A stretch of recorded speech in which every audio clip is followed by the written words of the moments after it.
చాలా ఏళ్ల నుంచి ఎదురు చూస్తున్న మంత్రివర్గం ఇవాళ చేయడం జరిగింది. కులాల సమతుల్యం పాటిస్తూ 2 మంత్రి పదవులు ఎస్సీకి 1 బీసీకి ఇవ్వడం జరిగింది. మంత్రివర్గంలో స్థానం కోసం మా రంగన్న చాలా సీనియర్ నాయకుడిగా మంత్రివర్గంలో చోటు కోసం ప్రయత్నం చేయడం, వస్తుందని ఆశించడం, మేమంతా కూడా రంగన్నకి రావాలని కోరుకోవడం జరిగింది.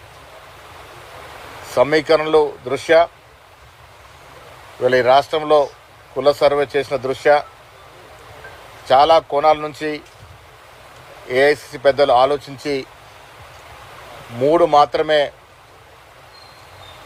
క్యాబినెట్ మంత్రుల్ని ఇవాళ తీసుకోవడం జరిగింది. ఇంకా 3 క్యాబినెట్ బర్తులు ఖాళీగా ఉన్నాయి.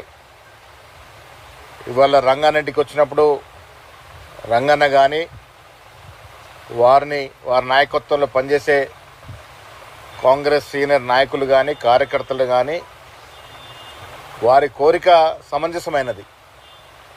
ఈ రాష్ట్రంలో హైదరాబాద్ రంగారెడ్డి ప్రాంతంలో దాదాపు 40% పైగా జనాభా, ఈ రాష్ట్ర జనాభాలో 40% జనాభా ఈ ప్రాంతంలో ఉంటారు.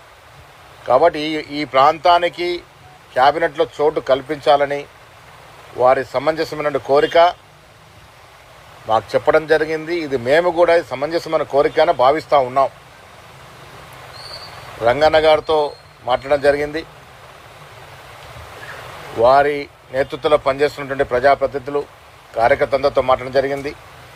వారి ఆవేదన, వారి బాధని కూడా వినడం జరిగింది. ఇవన్నీ కూడా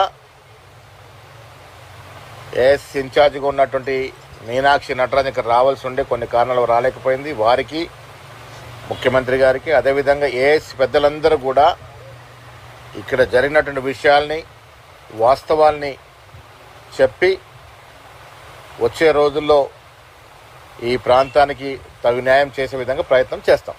థ్యాంక్ యూ.